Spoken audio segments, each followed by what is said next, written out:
Mon frère, même si on bouge quand on parle d'histoire de l'Afrique, hein. Je peux Si vous répondre? faites votre tour là-bas en Occident, gardez ça là-bas chez vous, hein. Je N'amenez pas peux, cela. je peux répondre? Si vous faites ça parce que, écoutez, les gens qui ont l'enquête, ces gens dans les passés, c'est les gens qui ont faim. Excuse-moi, Tam. Je Je peux. dis, hein, les gens, attention, je parle de mon ami, pardon. Tu sommes en dessous de ce, tu as venu parler, t'as pas eu. Monsieur Tam, vous avez 1 minute pour chuter. On va essayer de tourner. Les gens qui 1 minute pour pratiquent chuter. ça, c'est les gens qui ont faim. Je vais vous donner un certain nombre de choses.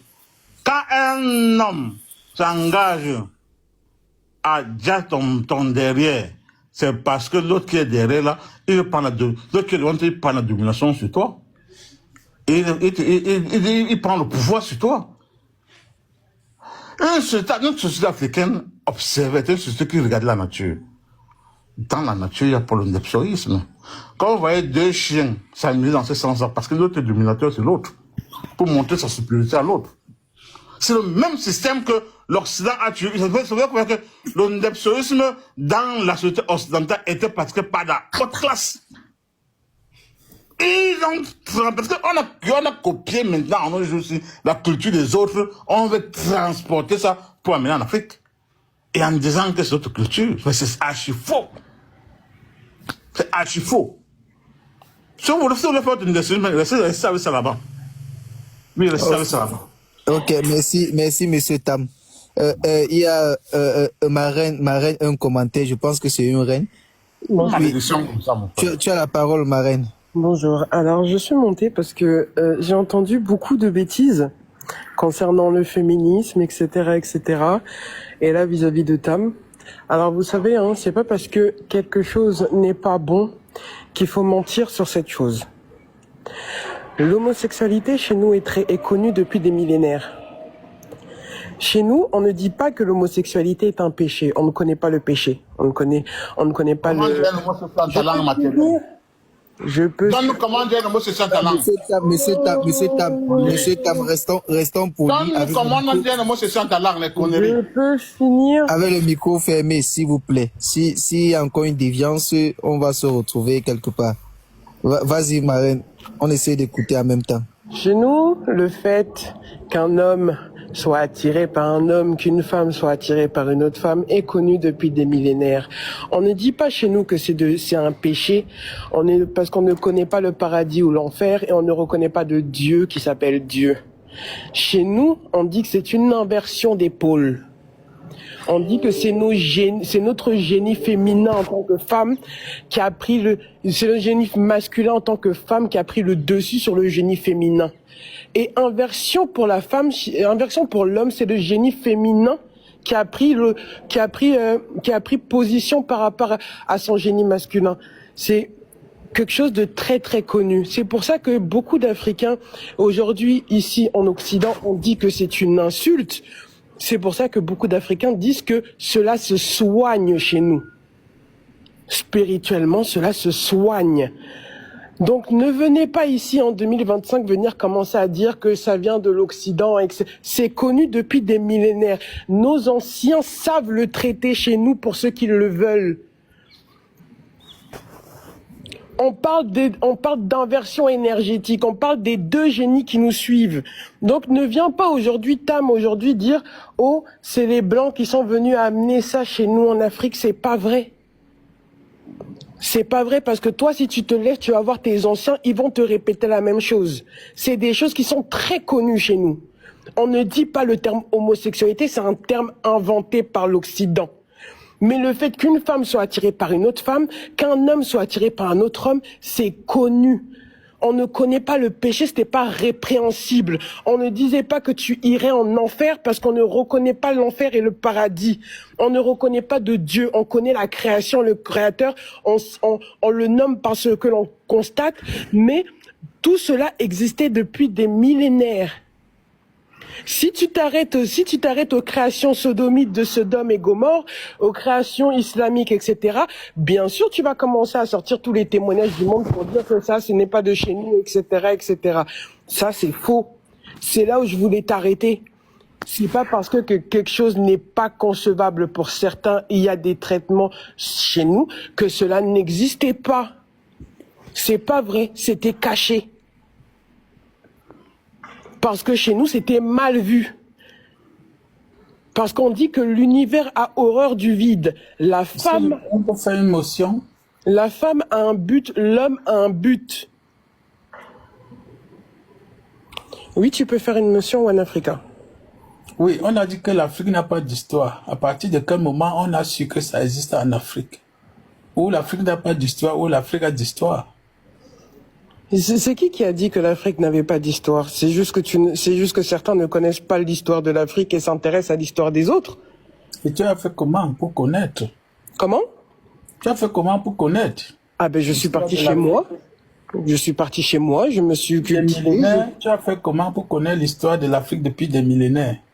Je suis parti chez moi, je me suis cultivé. Tu sais, chez nous, il y a des reliques, hein. Il y a des choses.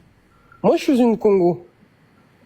Tu es parti au Congo et tu as vu l'histoire de l'Afrique là-bas depuis des millénaires. Alors, chez nous, au Congo, tu sais, il y a ce qu'on appelle... Ce qui s'est passé il y a des millénaires. Je peux te répondre. Chez nous, au Congo, pour ceux qui ne savent pas, il y a des reliques. Il y a des temples. Il y a des reliques. Excuse-moi, qui mange. Mais One Africa, vous ne pouvez pas poser une question et vous voulez une réponse et vous êtes encore en train de répondre à la question que vous avez posée. Voilà. Votre question n'a même pas lieu d'être. Un peu comme vous ne savez pas qu'il y a les datations de carbone, il y a l'archéologie, il y a la paléontologie, il y a l'anthropologie. Pour pouvoir faire des retracements de ce qui s'est passé. Il y a des millénaires, mon frère. Africa, prends la parole. One Africa, là, je sais pas, il t'a dit que change ton pseudo parce que tu portes One Africa, tu ne respectes pas ça. Tu me dis qu'il y a des datations, quoi. Bonjour ou bonsoir, selon où l'on se trouve. Moi, j'avais juste une question avant de pouvoir prendre la parole pour un commentaire. J'aimerais savoir, est-ce qu'elle peut nous partager, ne serait-ce qu'une documentation qui vient étayer ce qu'elle vient de nous partager?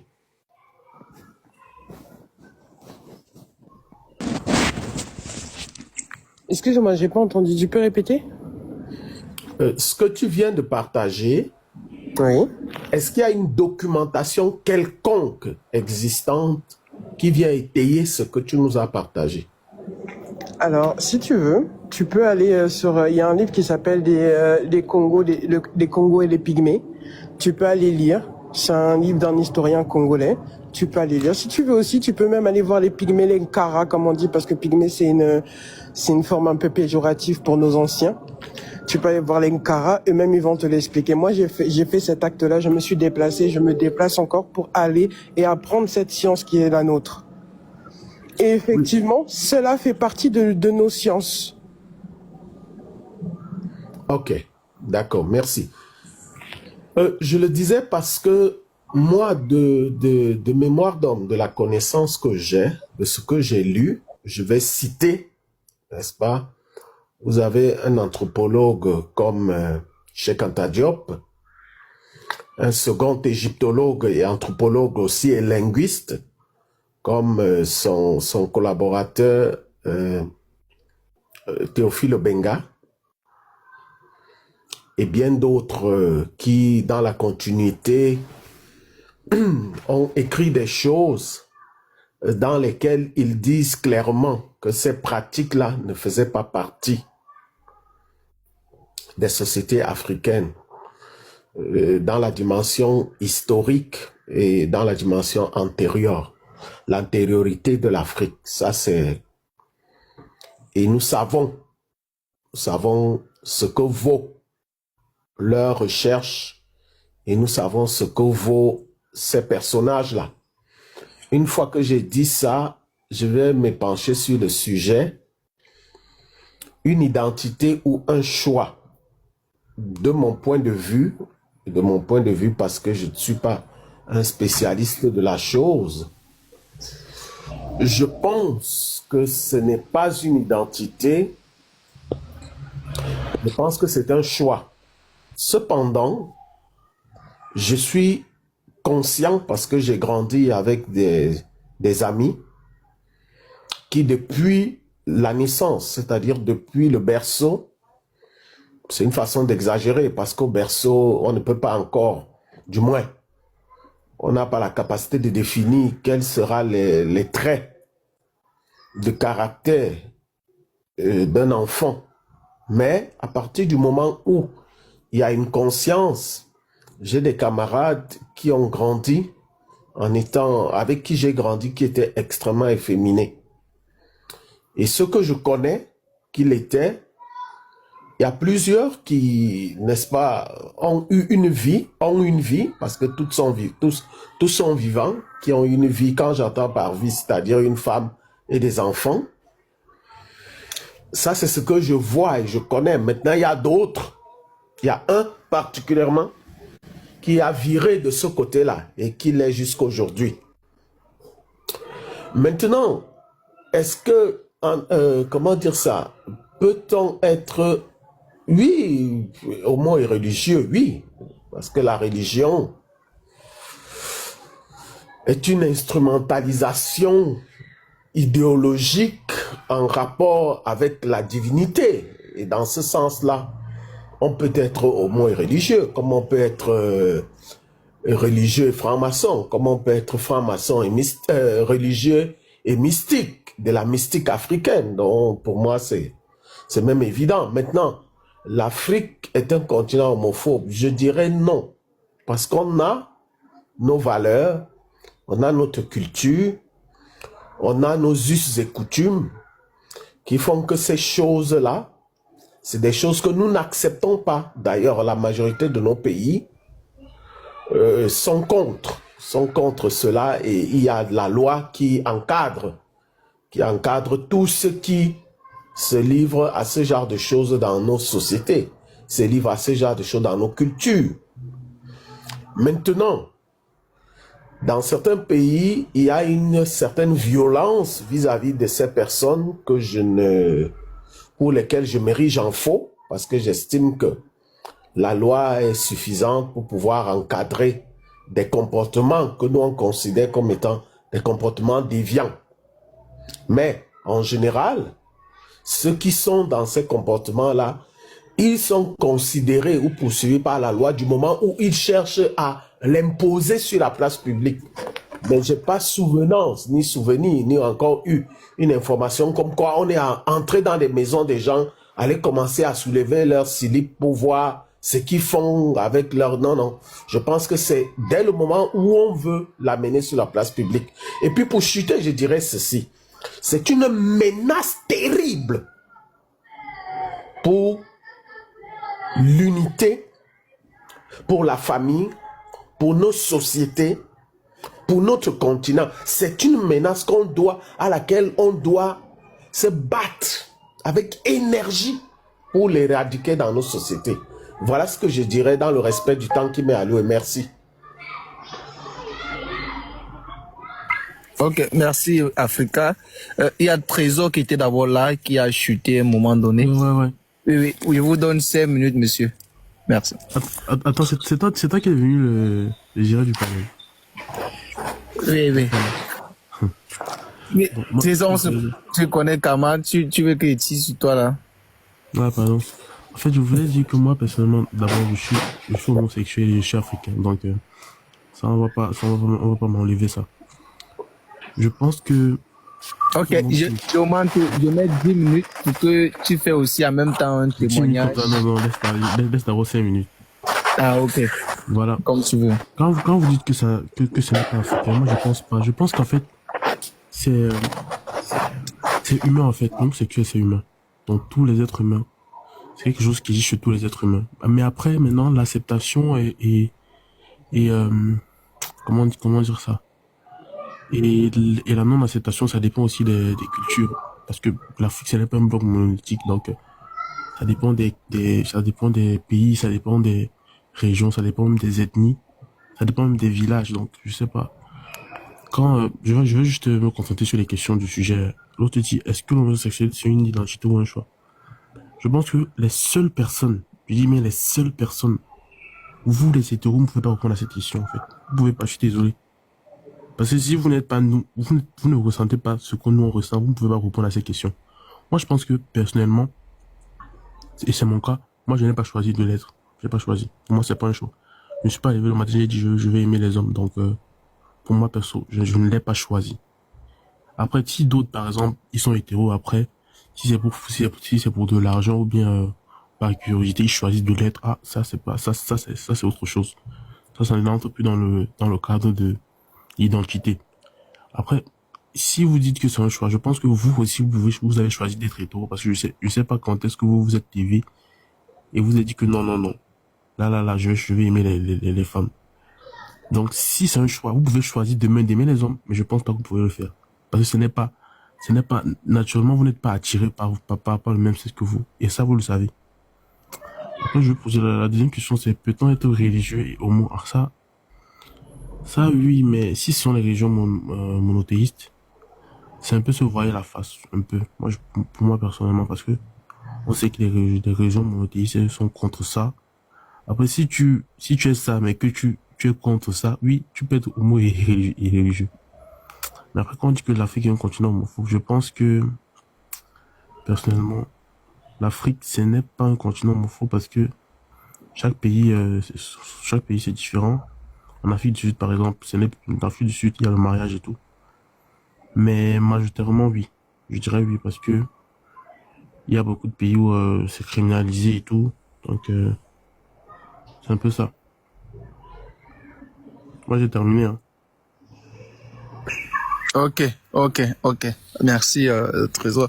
Je voudrais dire en bas dans les commentaires que essayons de rester polis. Ça reste, c'est un débat. Et on émet les idées, on émet les opinions, les arguments. Essayons d'être polis. Les paroles déviantes, les mauvaises paroles à adresser aux gens sur le panel, on va bloquer ou bien on va mettre en sourdine. Goumen 2, bonjour. Bonjour. Goumen 2. Bonjour. Oui, bonjour. Tu as 5 minutes pour pouvoir te positionner sur le sujet. Qu'est-ce que tu penses du sujet et tu donnes ton point de vue. Tu es religieux? Oui. Tu es religieux? Moi, je n'ai vraiment rien à dire à ce sujet parce que moi... Oui, je suis religieux. Catholique, qu'est-ce que tu penses? Qu'est-ce que tu penses en tant que religieux par rapport à l'homosexualité? En tant que religieux, qu'est-ce que tu penses de ça? Il te met 5 minutes pour argumenter là-dessus. À mon avis, je vois que chacun a le droit de choisir ce qu'il est. Donc, il n'y a pas besoin de dire à certaines personnes de changer. Chacun se ressent en soi-même ce qu'il est. J'ai des cousins qui sont efféminés et leurs parents leur ont chassé de leur maison. Et je trouve ça injuste. Alors que certains parents soutiennent les enfants, d'autres les rejettent. Donc je trouve ça injuste. Je vois que chacun a le droit de choisir ce qu'il est. Nous ne sommes pas des animaux. Moi je suis pas dedans, mais je comprends ces personnes. Donc je ne veux pas trop m'attarder sur ce sujet. Je suis juste venu pour entendre vos versions. Ok. Mais Goumen 2, est-ce que tu as lu la Bible? Oui. Ma grand-mère est... Non, je suis sur la Bible. Tu as dit que tu es chrétien. Qu'est-ce que dit la Bible par rapport à l'homosexualité?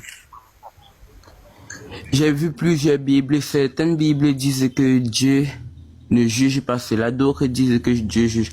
Donc je ne connais même plus qui écrit. J'ai plutôt demandé à ma grand-mère. Elle m'a dit que l'homosexualité existait bien et bien avant en Afrique. Mais ça se cachait.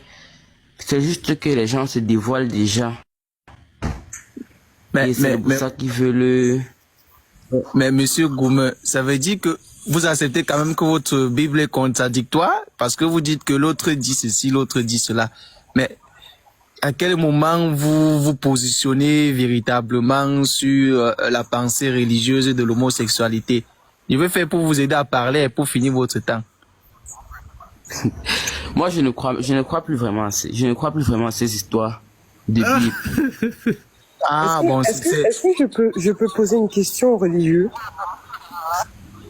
aux religieux, il y a pas, il y a pas il y a que Goumel est en train de fuir même la position religieuse. Bon, il y a plus de religieux là sur le panel. Mais Goumel, si tu sais que